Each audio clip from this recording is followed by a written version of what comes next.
चलिए आज एक विषय पे चर्चा करते हैं हमारे हिंदू धर्म में, समाज में एक जो शब्द आया है दहेज। इस पे पहले तो मैं वीडियो स्टार्ट करने से पहले बता दूं, मैं दहेज के बिल्कुल भी एकदम खिलाफ हूँ।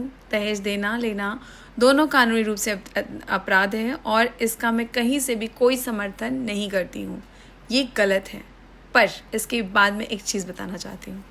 हाँ, तो कहना ये था कि जब हम रामचरितमानस पढ़ते हैं तो रामचरितमानस में जब प्रभु का विवाह हो जाता है, उसके बाद एक लाइन है कि जनक जी ने इतना उपहार दिया, इतने घोड़े हाथी नौकर चाकर दिए, इतने मणि दिए, इतने हीरे जवाहरात दिए कि वो शोभा देवता भी देखते रह गए।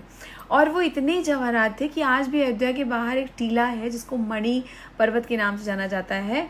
वो वही हीरे मोती जवाहरात है जिसको दशरथ जी ने वहाँ रखवा दिया और उसका एक पर्वत बन गया। तो इतना दिया जनक जी ने, तो क्या दशरथ जी ने मांगा था या जनक जी ने रोग आके दिया था? नहीं, ना जनक जी रोए थे, ना गाए थे, ना दशरथ जी ने कोई डिमांड की थी। वो एक उपहार था, वो अपनी बेटी को एक प्यार था जो जनक जी ने दिया था। तो ये तो बात हो गई रामचरितमानस से।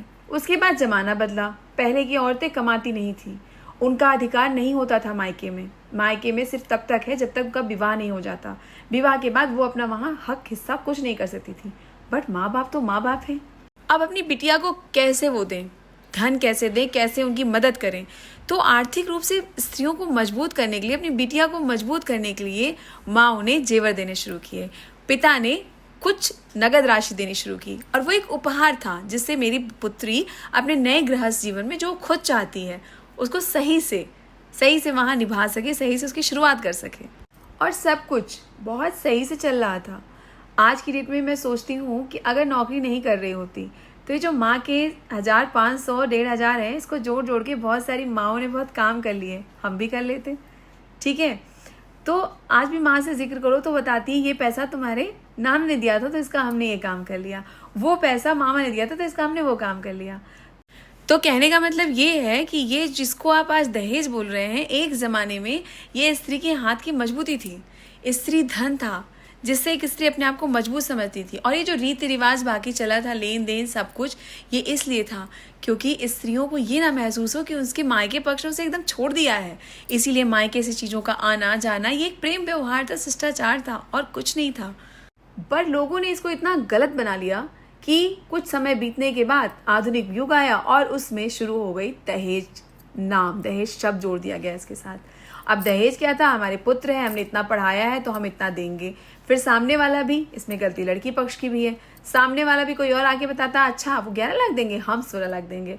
तो इस तरह से करके ये प्रथा थोड़ी सी बढ़ने लगी, जहाँ डिमांड की जाने लगी और सामने वाला डिमांड को पूरी करने के लिए अपने खेत खलियान या सब बेचने लगा अपनी बेटी को किस सुख के लिए, पैसे वाला घर देख के। मतलब यहाँ से ये कुप्रथा का नाम लेती है।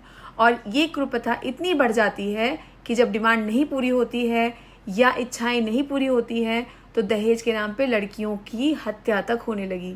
यहाँ पर अपनी बिटिया को शादी में उपहार देना गलत नहीं है, यहाँ पे गलत है डिमांड करना। डिमांड पूरी ना होने पर लड़की को कोसना, बोलना उल्टा सीधा, ये गलत है। इस गलत को गलत कहिए। और दहेज को अगर सच में मिटाना है, सिर्फ उपहार तक सीमित रखना है, तो अपनी बेटी के लिए ऐसा घर संसार खोजिए जहाँ पर समझदारी हो, संस्कार हो, संस्कृति हो, अध्यात्म हो। वहाँ के लोग कभी भी ऐसा डिमांड नहीं करेंगे। अब एक छोटी सी चर्चा इसी वीडियो में मैं करती हूँ एलिमनी की। क्या हमारे धर्म में कभी भी तलाक शब्द था? पढ़िए आप। क्या डिवोर्स है? नहीं, कुछ नहीं है। हमारे यहाँ निभाया जाता है रिश्तों को, कम होता है ज़्यादा होता है पर लोग खींच के चलते हैं। आज जो कुप्रथा इतनी ज़्यादा बढ़ गई है, लड़कियों की हत्या होने लगी या लड़कियां कुछ गलत कर ले जाती हैं, ये सब पहले नहीं था। पहले इस समाज को ये छोटे छोटे से शिष्टाचार, छोटे छोटे से व्यवहार खूबसूरत बनाते थे, जो आज कहीं ना कहीं कुप्रथा का रूप लेते जा रहे हैं। तो आप और हम लेकिन प्रयास करेंगे तो ये कुप्रथा फिर से सही हो सकती है। ये फिर से वही त्रेता युग की रामायण बन सकती है कि राजा जनक जी दशरथ जी के पाँव में पड़ के पैर छू लेते हैं और फिर दशरथ जी जनक जी के पैर छू लेते हैं कि आप तो दाता हैं, हम तो याचक हैं। तो फिर से आपको और हमको मिलके वो प्रथा वापस लानी है और इस प्रथा को, जो कुप्रथा बन गई है, इसको मिटाना है ना? जय श्री कृष्ण।